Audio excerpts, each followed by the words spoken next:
Welcome to Penrose Learning, where we make understanding easy. You start with safety and organization. Park the Ford Edge on level ground, set the parking brake, and remove the ignition key. Put on gloves and glasses, grab a 10 mm socket and extension. Open the hood and locate the battery. Note the negative black cable and positive red cable. First, always disconnect the negative terminal to prevent shorting.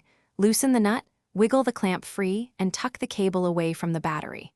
Once done, loosen the positive terminal, but do not remove hardware until the negative is secured. Now you address the hold-down and cable management.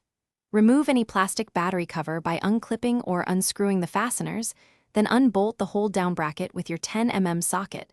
Set bolts aside in a tray. Before lifting, ensure both terminals are clear of connectors and any wiring harnesses. You should lift the battery straight up using 2 hands or a battery strap. Avoid tilting to prevent acid contact. As you lift, make sure no wires catch. Place the battery on an acid-resistant surface, away from metal tools.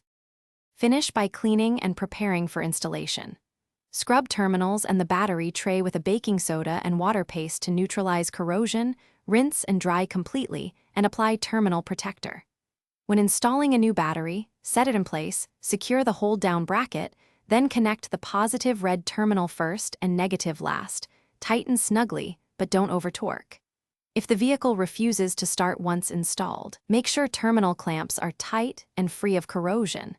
Then check main fuses and ground connections as your primary troubleshooting step. Thanks for watching. If this was helpful, leave a like and consider subscribing. See you next time.